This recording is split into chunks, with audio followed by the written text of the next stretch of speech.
Pun itu caranya sampan kali kula untuk mengusir makhluk yang sudah masuk.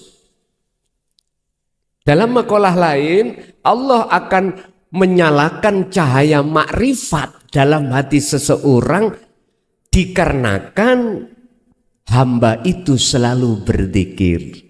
Niku lho, prosesnya cahaya makrifat itu di situ. Kan gini, di dalam ruh atau hati ada rasa atau iman. Jikalau ini dikembangkan iman ini menjadi ihsan, maka akan bertemu cahaya makrifat. Di dalam cahaya makrifat itu ada hidup.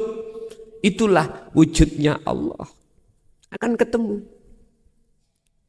Makanya la tatruk adzikra walaupun li adami, dzikir Anda li adami hudurika ma Allah. Belum ada kehuduran, tetap dzikir iku jalankan. Apa dzikir jahri siri? Bukan. Itulah yang kusebut dzikir sebagai pengusir penjajahnya ruh adalah sirul asrar. Sebab siapa yang berzikir tersebut maka Allah akan mengutus utusannya malaikah untuk masuk di dalam jagate hati mengusir penjajah hati yaitu nafsu. Baru kalau itu diusir nyalalah lampu tersebut. Cahaya makrifat itu akan menyala. Kalau sudah menyala detik-detik itu juga, maka nyatalah wujudnya Allah di dalam pandangan hati jenengan.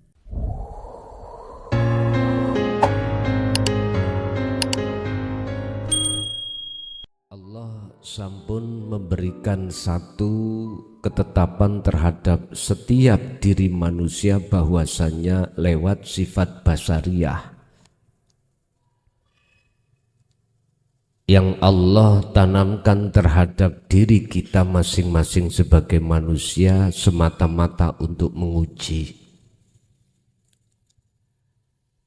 atas kesetiaan kita, apakah masih tetap hati ini condong kepada Allah ataukah sebaliknya. Ternyata Bapak Ibu, kita semua manusia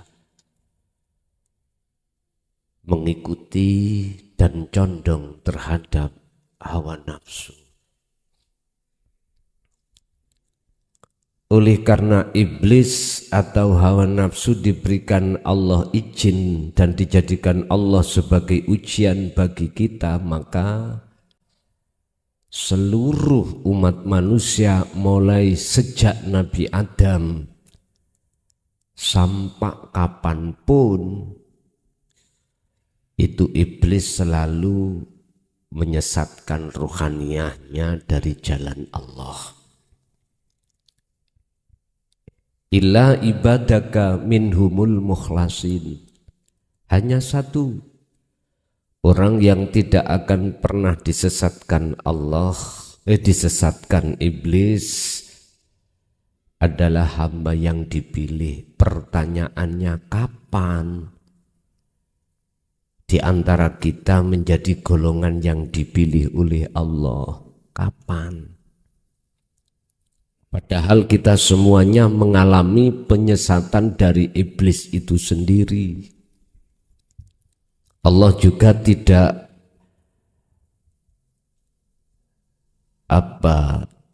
sering-sering atau selalu Allah memberikan fatwa-fatwa lewat Al-Quran terhadap kita bahwasanya janganlah kau ikuti apa yang telah iblis bisikkan di dalam hati kita. Cuman berhubung kita sendiri yang tidak menghiraukan daripada peringatan-peringatan Allah yang disampaikan ini, maka jangan heran kalau kita masih selalu dalam perjalanan mengikuti kehendak hawa nafsu. Oleh sebab itu Bapak Ibu, Inilah yang akan menjadikan hati kita keruh, hati kita kotor, hati kita masih semakin jauh pada Allah. Sehingga beliau Syekh Ibnu Athaillah menerangkan di dalam makalah ke-13 terkait apakah resiko hati yang keruh itu. Qala musannifu rahimahullah, kaifa khalikoyo opo yusroku bisa mencorong opo kolbun ati.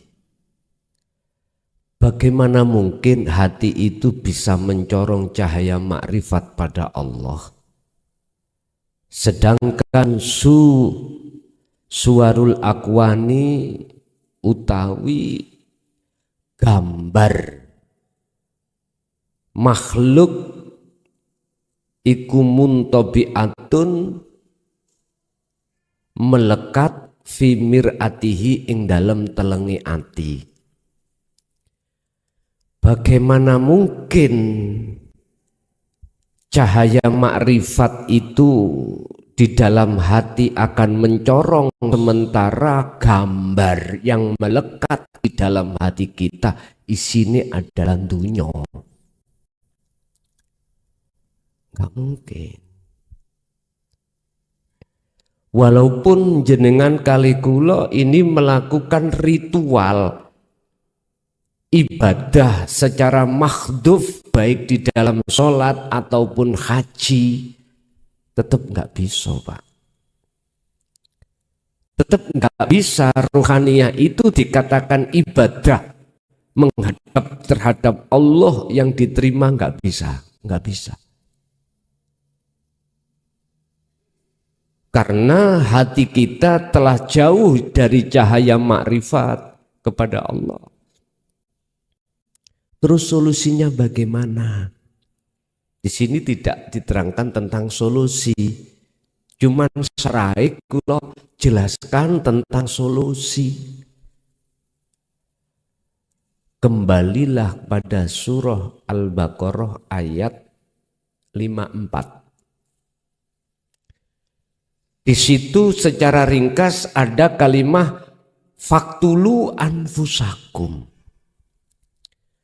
Bersenono, bersihkanlah makhluk-makhluk yang sudah kadung masuk di dalam hati kita yang kita imani. Satu contoh, makhluk apapun, Pak. Kita punya iman bahwasannya yang melakukan apakah kita ataukah makhluk lain itu pasti. Oleh karena kita melihat dari sisi makhluknya. Ngaji, contoh saya, oleh karena saya itu melihat diri saya makhluk yang mengaji, maka di dalam hati saya ada rasa keakuan makhluk saya. Inilah yang menjadikan hati saya tuh keruh, Pak. Cahaya makrifat akan padam, tidak akan pernah terjadi di dalam hati saya. Terus bagaimana cara untuk menghilangkan kekeruan ini? Isi makhluk suwarul akwan, gambar makhluk yang melekat di dalam hati kita. Tanya bagaimana faktulu, udah patenono rasa keakuan kita sebagai makhluk yang melakukan atau di luar kita makhluk yang melakukan. Iman rasa yang makhluk yang melakukan itu sampai lepas.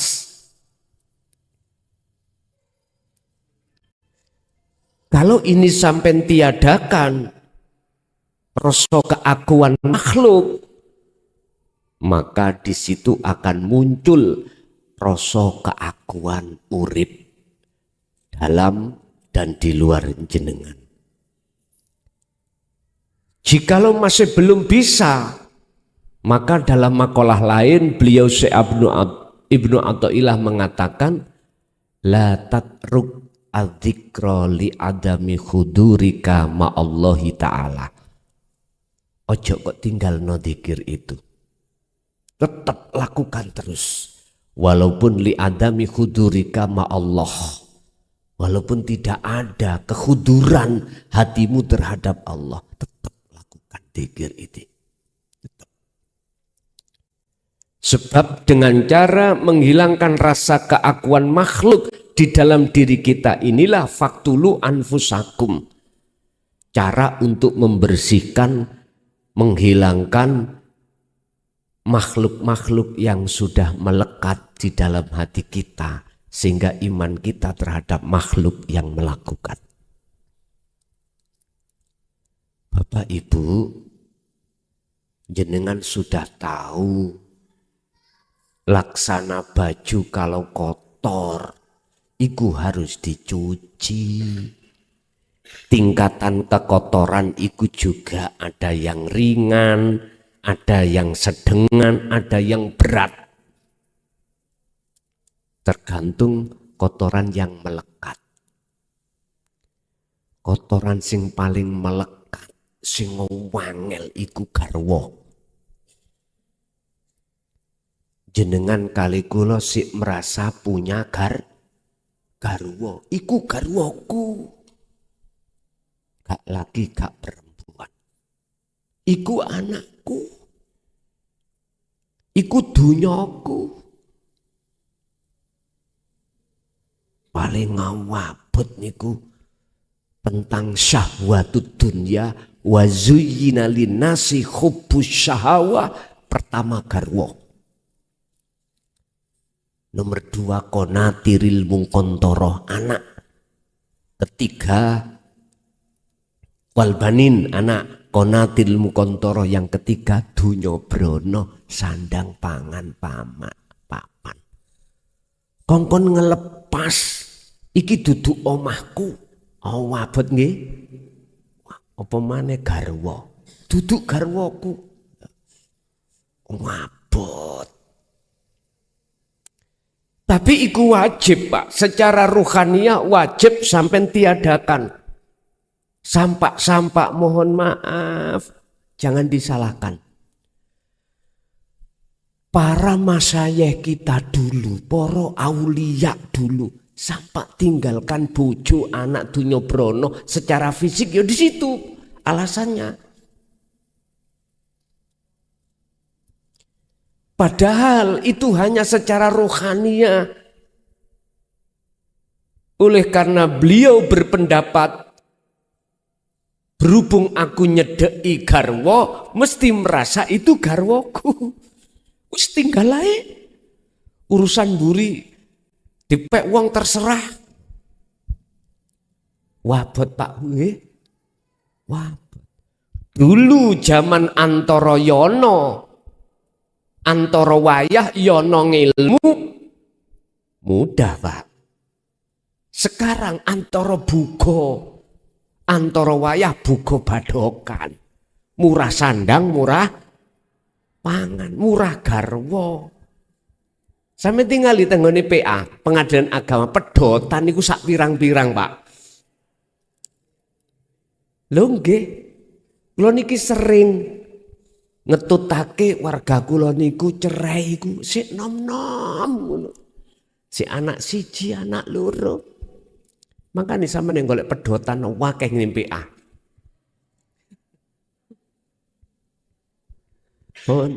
Dulu para masyayikh guru-guru kita akhirat, mengapa dia berani untuk meninggalkan semuanya? Mungkin nggih sampean kenal di Ngoro itu yang ada di mana itu Kandangan Gus Komari. Sobone ana ngene kali. Tahu kenal nggih Gus Komari, nek wong Kediri paham Gus Komari. Itu karena beliau ruhaniahnya itu khawatir engko nek nyedek bojo aku durung kuat, rohani aku akhirnya ngaku-ngaku. Lah niki persoalan. Nah terus antara bugo ini dos pundi Pak? Ya wis ngeten mawon. Ora usah ditinggal secara jasmani. Rohani ae sak oleh-oleh. Bila sampean tinggal no tenan, gak usah metu teko maning kamar, gak usah metu. Lho ngoten mawon. Umpama gendeng ya gendeng ning jero kamar. Pun itu caranya sampean kali kula untuk mengusir makhluk yang sudah masuk. Dalam makalah lain Allah akan menyalakan cahaya makrifat dalam hati seseorang dikarenakan hamba itu selalu berzikir. Niku lho, prosesnya cahaya makrifat itu di situ. Kan gini, di dalam ruh atau hati ada rasa atau iman. Jikalau ini dikembangkan iman ini menjadi ihsan, maka akan bertemu cahaya makrifat. Di dalam cahaya makrifat itu ada hidup. Itulah wujudnya Allah. Akan ketemu. Makanya la tatruk adzikra walaupun li adami, dzikir Anda li adami hudurika ma Allah. Belum ada kehuduran, tetap dzikir iku jalankan. Wis. Sampak-sampak pentingnya dzikir dalam surat Al-Ahzab itu Allah dawuh, ya ayyuhalladzina amanu, ya ayyuhalladzina amanu uzkurullaha dzikron katsiron. Kongkon perbanyak oleh dzikir. Apa dzikir jahri siri? Bukan. Itulah yang kusebut dzikir sebagai pengusir penjajahnya ruh adalah sirul asrar. Sebab siapa yang berzikir tersebut maka Allah akan mengutus utusannya malaikah untuk masuk di dalam jagate hati mengusir penjajah hati yaitu nafsu. Baru kalau itu diusir nyalalah lampu tersebut. Cahaya makrifat itu akan menyala. Kalau sudah menyala detik-detik itu juga maka nyatalah wujudnya Allah di dalam pandangan hati jenengan. Pun itu satu. Nomor dua, kaifa yarhalu, kaifa khalikoyo opo yarhalu bisa budal opo ati roh iku ilallahi ta'ala maring Allah ta'ala. Sedangkan wahuwa khali utawi hati atau ruh iku muqabbalun bisyahwatihi, terikat terantai dengan kesenangan hawa nafsu. Apa bisa ruh iku berangkat budal suluk nuju kewusulan bertemu Allah? Sebagai solusine ya rantene kudu dilepas baru saged berangkat. Nggih Pak, kalau rantene nafsu koyok rantai ning dohir penak dilas saya pun saged protol. Apa yang dijadikan nafsu sebagai rantainya? Di situ dikatakan bisyahwatihi. Di dalam diri kita ada sifat basariyah. Sifat yang miturut kesenangan manusiawiyah. Apa Pak? Kesenangan jenengan kali guna sebagai manusiawiyah. Nyun sewu. Nek wong lanang normal. Wong lanang normal ya. Mesti golek garwa. Sing belum punya garwa. Sing estri yang ngono. Tawa-tawa. Sapa sing gelem garwa? Lho ngoten. Sampak wong tua sendiri lu ngelarang anake nek kalau makan di depan pintu. Ojo nak nanti jodohmu balik. Lah ngoten gini. Kalau kita sudah punya istri, punya suami, apa langkah selanjutnya sifat basariah? Ya pingin punya anak. Lah ngoten nggih. Iku sifat basariah semuanya. Sifat basariah. Kalau sudah punya anak, apa selanjutnya sifat basariah menuntut terhadap diri kita sendiri? Sandang, pangan, papan, ya kudu kecukupan. Kalau bisa lebih. Estu. Rumah ya kudu sing gede. Paling tidaklah punya rumah, ngoten. Nanti kalau sudah punya rumah, perabotan hik jero, ya kudu penuh. Ini sifat basariah, Pak. Tuntutan sifat basariah yang muncul dari nafsu nafsiyah dalam diri kita. Akhirnya ruhaniyah terbuai dengan alladzi yuwaswisu fi sudurin nas. Bisikan nafsu di dalam hati kita terbuai karena memakai logika, akal. Wes, kalau sudah punya rumah, kalau bisa ya punya kendaraan. Paling tidak roda 2, sing isok diuntir, gak dipancal. Sebab zamannya sekarang sudah tidak sepeda ontel, sepeda motor. Lah ngoten nggih. Sudah dikasih Allah, oke. Sifat basariah menuntut hujan-hujan gini kalau penak ngaji budal gak kudanan ya punya roda 4. Begitu loh Pak, terus tuntutan nafsu. Gak akan pernah berhenti. Ketepatan kita jadi kadus, pingin jadi kepala desa. Basariah, wajar Pak, menungso. Kalau sudah menjadi kepala desa mungkin pengen jadi bupati. Kalau sudah dari bupati pengen dari gubernur. Semua mendukung ya Pak. Finansial oke, bisnis oke, bondo oke, bodal. Sampai terakhir jadi presiden. Allah peringatkan. Alhaakumut takasur. Jikalau kau terus-terus seperti ini, kau akan lalai pada Tuhanmu, pada Allah. Sampai kapan? Hatta zurtumul maqabir, sampai mati. Lah hukum ini berlaku hanya bagi ahli hijab, ahli syuhud tidak. Karena ahli syuhud tahu Pak,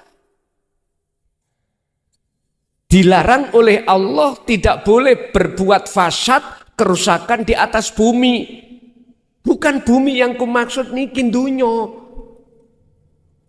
Yang kumaksud bumi ini awak jenengan iki. Inilah yang Nabi Musa peringatkan terhadap kaumnya, innakum dolamtum anfusakum, sesungguhnya kamu hei kaumku telah berbuat dolim terhadap dirimu sendiri. Apa? Membikin Tuhan yang bukan Tuhan, yaitu dunia masuk dalam hati para kaum itu. Kalau bahasa Quran ini bittikhadikumul ijlah, membikin anak sapi sebagai sesembahan pada zaman itu. Padahal itu kinayah, iku sanepan. Padahal anak sapi kalau dibiarkan menjadi sapi gede. Ya inilah Pak, nek gak garwa ya anak, nek gak anak ya dunya bro. Ya iku anak sapi kalau gak ndang dibeleh seperti kemarin ya, menjadi bapak sapi.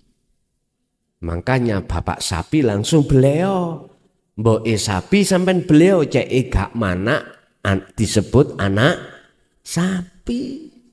Enggak kita beleh sapi ini dohir sementara sapi sing ono jero dibiarkan. Rugi jenengan kalih kula. Bapak Ibu hadirin jamaah rahimakumullah. Apa solusinya rantai yang ada pada diri kita yang dijadikan nafsu merantai kita, yaitu kesenangan sifat basariyah? Caranya bagaimana untuk melepas? Sama. Sampai wajib kholwat, Pak. Wajib. Niki bagi jenengan sing kepingin ketemu Allah loh ya. Sebab manusia sak jagat itu tidak ada yang mau ketemu Allah. Enggak ada umat Islam yang ingin ketemu Allah. Inginnya suka ketemu kesenangan dunia. Kecuali mereka lah yang di dalam hatinya ini yarju liqa al-rabbihi. Yang di dalam hatinya ada keinginan, harapan untuk bertemu Allah. Siapa mereka? Ternyata mereka adalah dijawab oleh Allah di dalam surat Al-Ahzab. Az-Zumar, mohon maaf, ayat 17-18. Alladzina yastami'unal qawla wa yattabi'una ahsanahu. Merekalah yang tidak hanya mendengarkan ajaran Rasulullah di jalur dinut tauhid, tapi mengimani. Bukan hanya dia mengimani aja, tapi dia juga mengamalkannya. Inilah yang kusebut sebagai kholwat atau uzlah. Wiritane ya zikir, ya kuwi pun. Baru Bapak Ibu rantai ini lama kelamaan akan merotol. Rantai ini akan terusir di dalam ruhaniyah jenengan yang mengikat. Akan merotol sendiri. Akhirnya jenengan iku gak gampang ati iki kesensem dengan gebiare dunia. Dikarenakan hatimu sibuk selalu melihat, memandang al-haq itu sendiri. Ini Pak caranya, solusinya, jikalau rantainya ruh yang telah diletupkan oleh nafsu dalam diri kita yang melekat pingin untuk merotol. Selanjutnya, am kaifa yatma'u, khalikoyo opo yatma'u bronto opo ati ayat hula ing yento manjing hadratallahi ing ngersane Allah. Bagaimana mungkin dalam hatimu itu ada keinginan masuk di dalam maqam musyahadah ing ngersane Allah, bertemu Allah, wahwa sedangkan khali utawi hati ikum lam yatatohar ora gelem berseni minjana bati ghaflatihi saking reget-regeti kelalaian hati jenengan kali kula datang Allah. Ilinge namung sing ngaji aku. Nah, kesadaran yang ada dalam hatiku, oh sing nyolong pelemku si A. Atiku eling sing nyolong si A. Atiku beriman yang melakukan si A, si B, si C, dan seterusnya. Termasuk diri kita merasa itu. Bagaimana mungkin dalam hati jenengan iku ada berontok, greget, keinginan kuat untuk masuk di hadratillah, bertemu Allah, sedangkan dalam hati kita masih dalam keadaan kotor alias gak mau untuk bersuci dari kelalaian. Intine apa mungkin jenengan saged dumugi wusul sementara jenengan ora gelem dzikir. Ngoten intine. Dzikir yang kumaksud di sini adalah pelepasan rasa keakuan hamba yang segala-galanya. Yang bisa ini, bisa itu, punya ini, punya itu. Inilah yang kumaksud dzikir, melepaskan keakuan ini. Bagaimana mungkin kita akan bisa sampai ke hadratillah lawang kita itu ingkar dari dzikir tersebut. Makanya saya katakan jenengan sing ono syariat dididik tauhid la ilaha illallah dengan wirid dzikir jahri, jenengan yang di thariqah dengan tauhid la ilaha illallah yang dididik dengan dzikir sirri. Apa bisa mungkin ke hadratillah suluk jenengan? Sementara jikalau jenengan ini menolak sirul asrar, mboten saged. Sering saya katakan, saudaraku yang ada di syariat dan di thariqah, janganlah kau berhenti untuk dzikir selanjutnya yaitu sirul asr, sebab sampai berpuluh tahun pun saumur kau pun miturut sistem, jikalau dzikirmu cuman jahri siri, nggak akan bisa sulukmu bisa wusul. Hadratillah niki Pak, nyun sewu cara ngomong makom musyahadah. Jenengan kali kula tibone hanya di makom mukasyafah. Sing syariat tibone ning makom muhadharah. Nyun sewu, kula tulisi. Ben sing protes cek ning protes. Endi rek tulisane iki rek?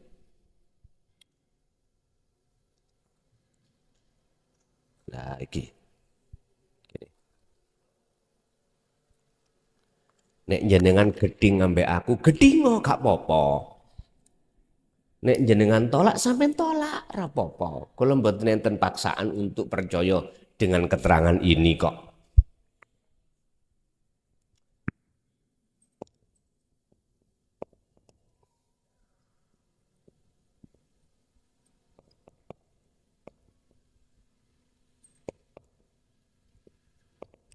Pun Mbak, ngene iki makom telu iku sing tinggoni menungso. Muhadharah ya ini alam kasunyatan Pak. Alam fisik jasad-jasad niki. Lah mukasyafah adalah alam kebuka gaibe makhluk. Gaibe makhluk siapapun sing gaib iku dibuka Allah. Jenengan kalau dzikirnya itu jahri tok, maka jenengan nggih muter-muter nih muhadharah. Selalu memakai akal. Kalau tidak masuk akal nggak akan percaya. Ini golongan kita yang ada di ya. Kita akan ngunggul-ngunggulno nyun sewu perkara selain Allah. Oh, aku sukses sebab wirid aku iki. Aku diwenehi Gusti wirid bar subuh ngene kudu ngene supaya bisnisku lancar, jabatanku terus naik. Wis mesti ngunggul-ngunggulon niku, Pak. Kalau ini sampai biarkan Bapak Ibu, fi qulubihim maradun fazadahumullahu marada. Allah pasti akan memberikan penyakit di dalam hati kita semakin berat penyakit ini. Padahal kita sadari atau tidak apa yang kita bangga-banggakan selain Allah ini. Jenengan ditinggalkan badan? Ditinggalkan. Kita akan berpisah. Setinggi apapun jabatan jenengan pasti akan pisah. Sekaya pun dunia panjenengan pasti akan berpisah. Sebanyak apapun istrimu pasti akan berpisah.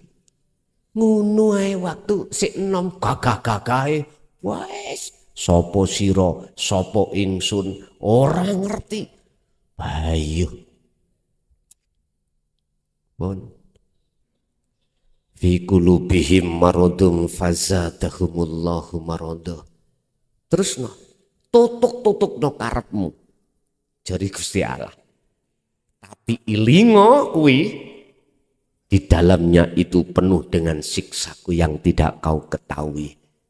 Sehingga suksesmu itu kujadikan sebagai istidratku, pengluluku terhadap dirimu. Tapi kau tidak sadar. Pun Langkah kedua, kita mengenal tauhid la ilaha illahua. Kita yang ada di thariqah diajarkan dzikir sirri. Di dalam hati kita mengucap Allah, Allah terus entah berapa puluh ribu setiap hari. Ini Pak bahayanya jikalau tidak jenengan sertai sirul asror.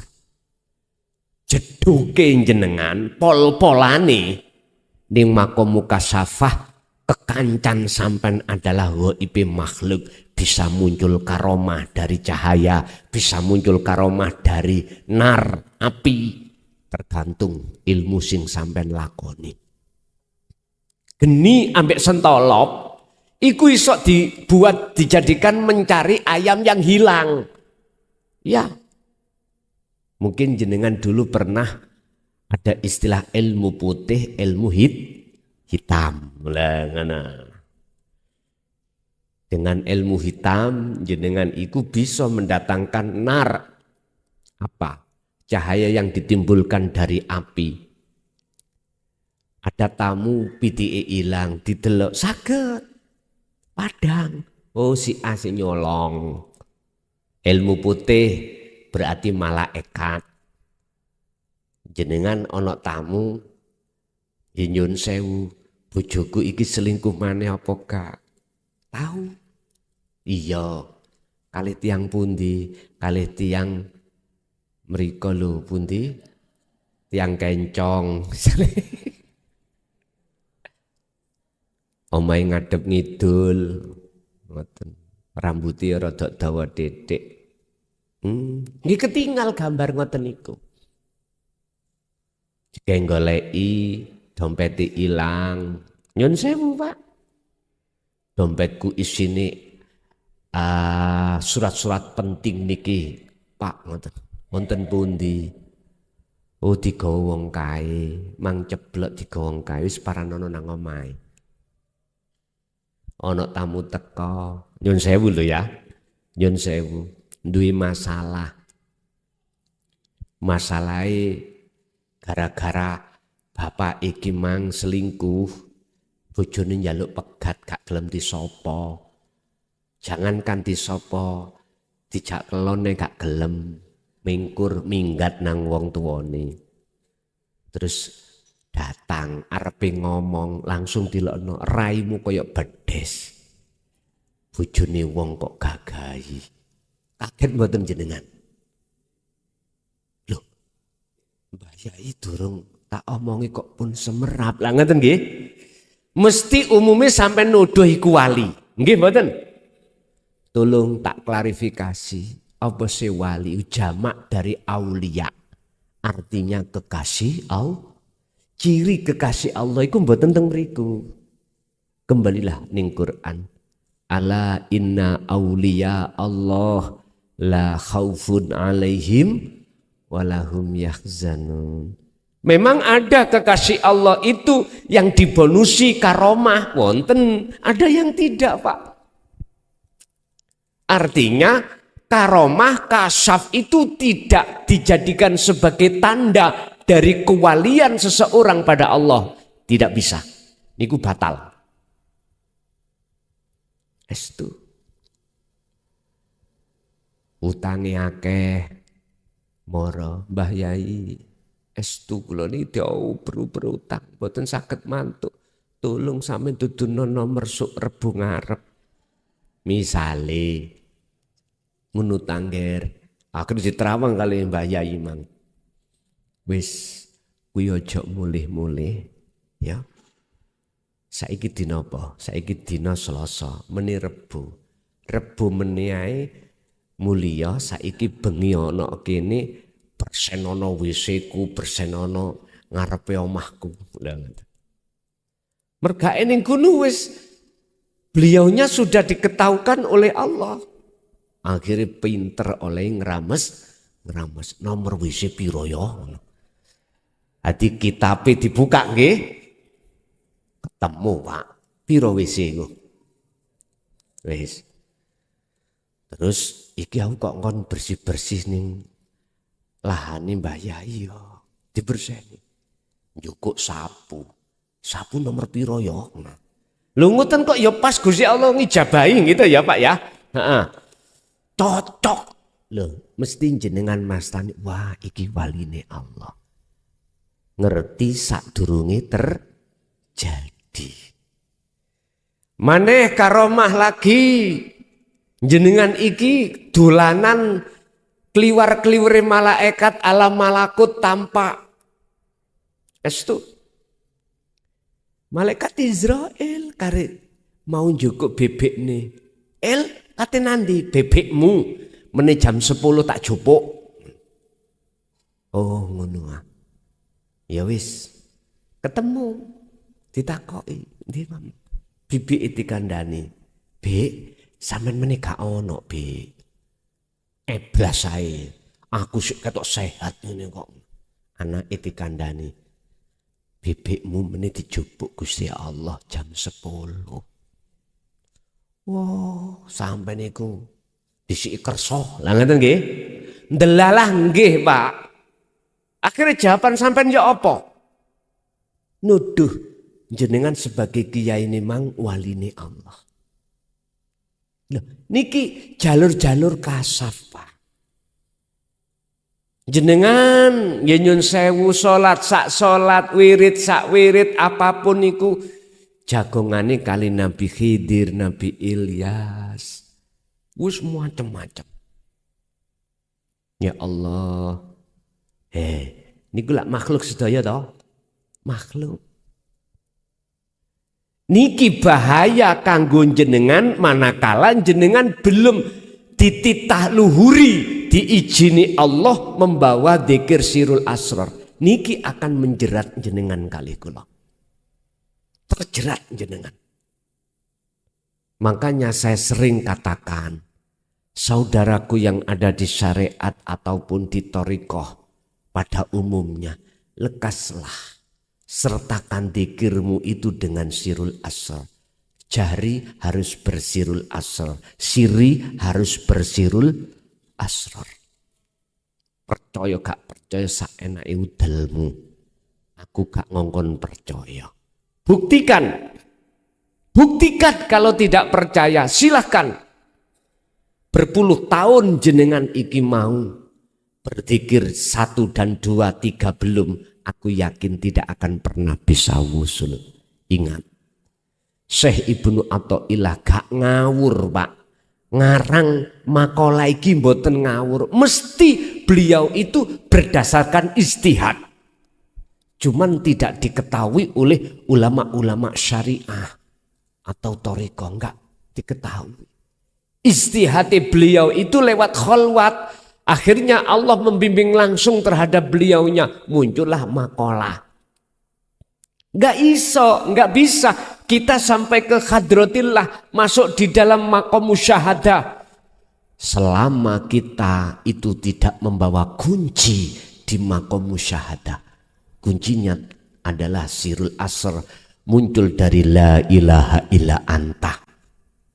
Baru nanti bisa ke musyahadah. Kalau musyahadah muncullah la ilaha illa ana. Wis. Yo ingsun Allah itu nantinya. Percaya gak percaya monggo kersa. Saya cuman menerangkan dari syarah makalah Syekh Ibnu Athaillah ke-13 ini terkait hati yang keruh. Gak bisa, Pak. Mengapa saya berani mengatakan gak bisa? Mohon maaf, saya juga puluhan tahun, Pak. Berzikir jari, ora iso opo-opo. Akhirnya jatuh, dadi karomah rambut. Cek pantas didawak nih sak bokong. Bayu. Ben dadi dukun ku cokcer. Tamu teko tak uyui. Ngono ku ya gak bales ya kan. Katanya wedi kualat. Padahal ya padha makhluke luar biasa. Nyun sewu. Umat manusia, khususnya umat Islam masih kedoktrin tentang masalah ini, Pak. Kedogma masalah hal ini. Akhirnya kita menolak tentang la ilaha illa anta. Mulai 74 loh Pak saya Pak, mulai 74. Jujur mawon saya masuk di dalam Thariqah Naksabandiyah. Pertama kali. Abah sendiri yang membeat saya pada waktu itu. Nggih mohon maaf. Nggih termasuk Gus Komari ku santrine Abah biyen niku. Milih Majid Hubun, kula mboten milih Wasilun. Monggo kersa. Pun. Selanjutnya kaifa yarju ayyafhamaha hama dako ikol asror kaifa khalikoyo apa yarju ning ati sampean duwe kekarepan ayyaf hama ing yen to faham dako ikol asrori ing lembut-lembute arti rahasia ilmune Allah. Maksud ilmu hakikat makrifat. Wahua khali utawi kita sedangkan utawi ati kuwi mang lam yatub ora gelem tobat. Ora gelem tobat min hafawatihi saking kelalaiane ati. Bagaimana mungkin jenengan akan paham permakolah ya ilmu-ilmu rahasiane siri Allah wong sedangkan kita itu dalam hati gelem tobat masalah lali nang Allah boten mungkin. Bagaimana mungkin jenengan akan dipahamkan oleh Allah tentang ilmu sir-sir lembute rahasiane Allah. Lah wong sementara jenengan kali kula gelem mboten purun tobat sangka dene lali sangka Gusti Allah. Bagaimana mungkin kita akan bisa paham tentang ilmu hakikat makrifat Allah sementara kita itu tidak mau untuk menghilangkan keluar dari rasa lalai terhadap Allah. Enggak mungkin Pak. Mestinya kita itu harus prosesnya hilangkan dulu rasa kelalaian hati kita dari Allah. Kita lalai dari Allah itu karena ada muncul rasa keakuan diri makhluk yang memenuhi dalam hati kita Pak.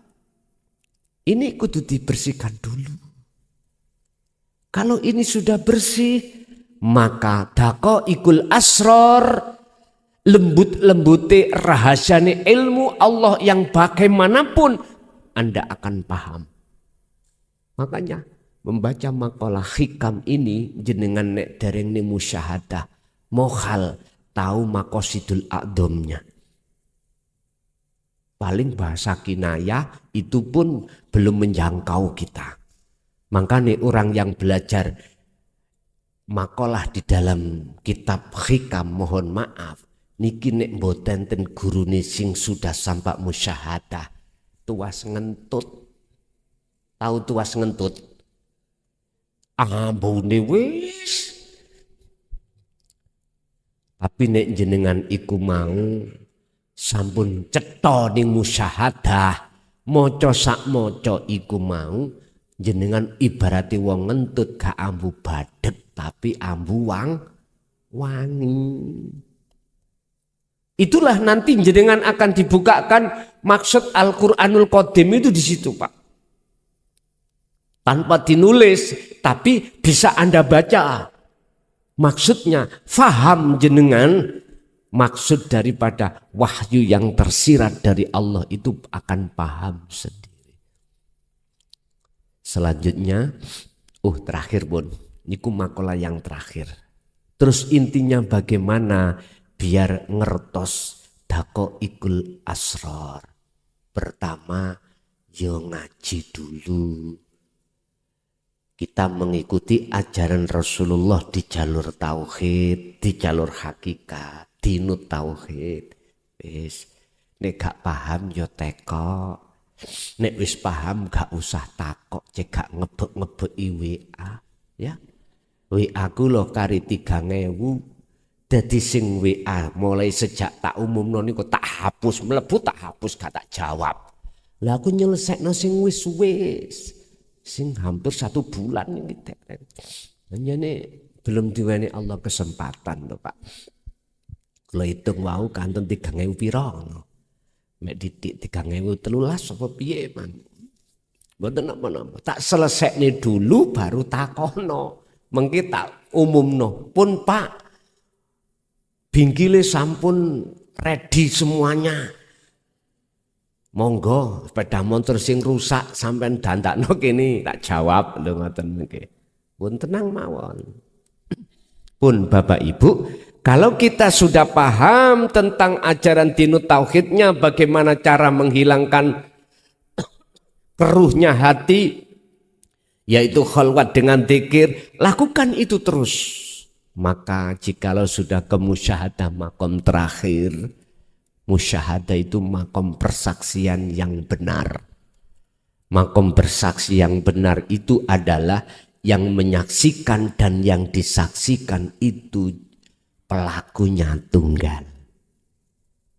Berarti yang melihat Allah itu Allah sendiri. Wis. Iku lho nek cara ilmu sejati ku syahadat tunggal. Setelah syahadataini, syahadat loro, nyeksekno Allah wujude urip, nyeksekno Muhammad wujude makhluk semua sak donya, lalu masuklah syahadat tunggal, Allah dohir, Allah batin. Sehingga enggak ada dohir, enggak ada batin, sebutan enggak ada. Wis meneng kaya wong colo. Ya udah. Ruhaniyah. Pun kesimpulannya yang menjadikan hati kita keruh adalah perkara-perkara selain Allah yang kita imani. Wa may yakfur bitaghut, barang siapa meninggalkan iman selain Allah lewat khalwat dzikir tadi, maka wayu mimpilah imanmu yang tauhid selain Allah lepas akan menjadi iman hanya pada Allah. Artinya keingsunan Allah di dalam diri jenengan akan menggelora. Pun itulah ahad. Allah dawuh dalam satu ayat, ani budullaha wajtanibut tauhid. Arahkanlah ruhaniyahmu terhadap Allah, wajtanibu, dan jauhilah atau huta ing piro-piro selain Allah. Pun inilah pelajaran ruhaniyah jenengan kali kula di dalam tauhid ini, khusus terkait masalah maqalah 13, masalah akibat keruhnya hati. Ternyata kekeruhan itulah menjadikan satu, hati kita buta, 2, semakin jauh pada Allah, 3, semakin tersiksa hati panjenengan kali kula. Bapak Ibu hadirin, itu apa yang bisa kami sampaikan.